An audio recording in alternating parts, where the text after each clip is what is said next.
Bagaimana cara kita akan terhindar dari berbagai macam fitnah? Ya fitnah itu banyak dan gak akan berhenti. Fitnah syahwat dan fitnah syubuhat terus. Makanya kita harus terus menuntut ilmu syar'i. Jangan tinggal antum belajar Quran dan sunnah menurut pemahaman para sahabat. Dan antum juga belajar kepada orang yang betul-betul kita tahu akidahnya, manhajnya. Banyak sekarang orang belajar nggak jelas. Ustadznya siapa nggak jelas. Yang ngajarkan, yang tahu pokoknya ya pernah muncul di YouTube, ya dipanggil suruh ngisi.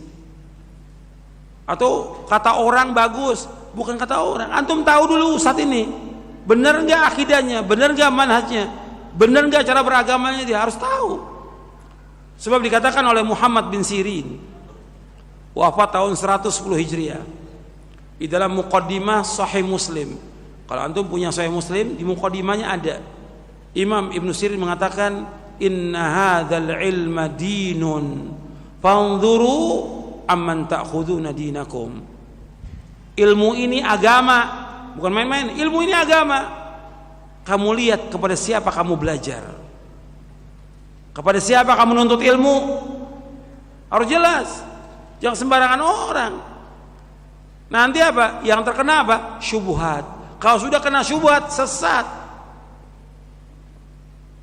Karena syubhat itu menyesatkan.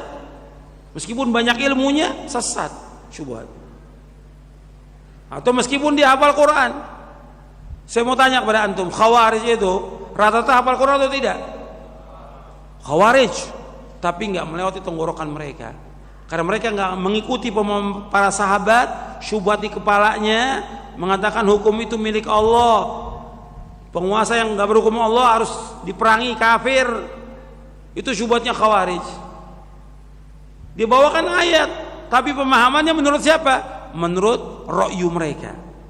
Sampai dibacakan kepada Ali bin Abi Thalib, inil hukmu illa lillah. Hukum itu milik Allah. Apa kata Ali? Kalimatu haqqin urida biha batil. Kalimat yang itu benar, ayat Allah, tapi dia inginkan kebatilan. Makanya hati-hati antum belajar. Jadi untuk menepis fitnah-fitnah syubhat syahwat, antum belajar kepada orang yang berilmu, menguasai Quran, menguasai sunnah. Antum tahu dia cara beragamanya, antum tahu akhlaknya, antum belajar baru. Dulu para ulama salaf ketika mau belajar, tahu dulu ini orang belajarnya di mana, dia paham nggak agama ini, akhlaknya bagaimana, tahu gimana sholatnya, baru belajar. Kalau sekarang enggak, kata orang, kata YouTube, kata Google, ya ustadznya ustadz Google. Ini orang bodoh yang seperti ini. Kalau orang yang penuntut ilmu, dia tahu dulu siapa orang yang dia belajar itu, supaya apa? Dia gak sesat. Bukan mustahil orang banyak disesatkan. Saya mau tanya kepada antum, sekarang banyak ini di Indonesia ini antum jawab dengan jujur.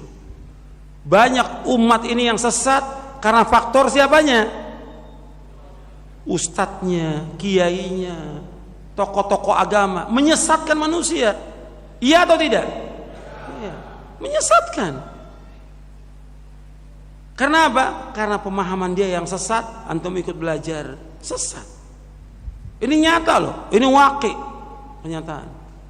Ada orang yang nggak tahu agama sama sekali, hatta la ilallah nggak tahu, padahal udah ikut sama kiai ini atau ustadz ini bukan setahun 2 tahun, tapi nggak diajarkan kebenaran oleh dia, nggak dijelaskan. Makanya antum belajar dengan benar supaya paham. Baca kitab-kitab para ulama salaf, baca buku-buku yang udah jelas bahwa itu dalilnya ada dari Quran Sunnah al-Fahmi salaf.